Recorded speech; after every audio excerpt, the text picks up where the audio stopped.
Clark, Japan's defense minister, asserted Monday that North Korea's nuclear and ballistic missile capabilities have grown to an unprecedented, critical and imminent level, requiring different responses to the threat.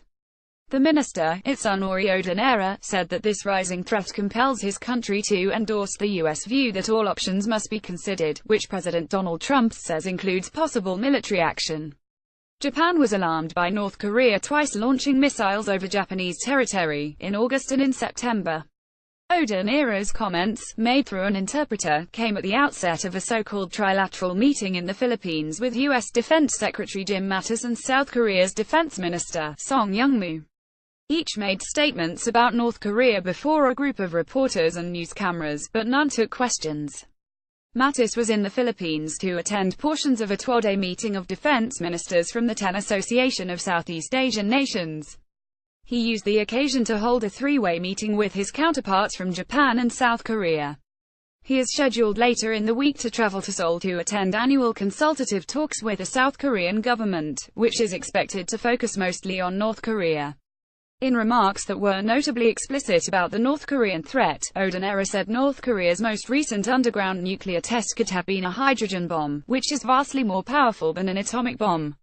The country has steadfastly improved its nuclear and missiles capability, said Odonera.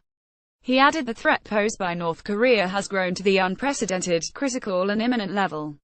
Therefore, we have to take calibrated and different responses to meet that level of threat, he said, without elaborating on what different responses Japan favors.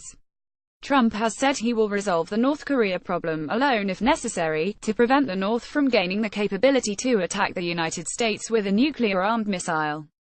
Mattis was somewhat more reserved in his remarks than Odonera, although he did slam Pyongyang for defying UN Security Council resolutions against its nuclear and ballistic missile programs. But the U.S. Defense Secretary did not mention any potential military action. Mattis instead emphasized a unified U.S.-Japan-South Korea position in pressuring the North to give up its nuclear program. North Korea's provocations threaten regional and global security, he said. Earlier in the day, Mattis used the opportunity to personally apologize to his Indonesia counterpart for an unexplained move by the U.S. government to prevent the top Indonesian general traveling to Washington over the weekend. Erin McKee, the deputy U.S. ambassador to Indonesia, did not explain why Gen. Gatot Nurmantio was prevented from boarding a flight to the U.S. to attend a conference of military chiefs but said the matter had been resolved. South Korea's defense minister, Song, said that North Korea's behavior is becoming worse and worse. Earlier Monday, in brief remarks to reporters, Song was asked about the risk of war against North Korea. He said defense ministers bring a special perspective that cautions against an early use of force.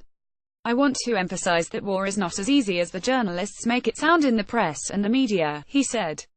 As defense ministers who are in charge of national defense and other high-tech weapons such as ballistic missiles, we understand the very weight of engaging in a war, and as such we will make all the efforts necessary to resolve the issue in a diplomatic and economic way as possible. He added, however, if we are attacked then we will have to take firm actions.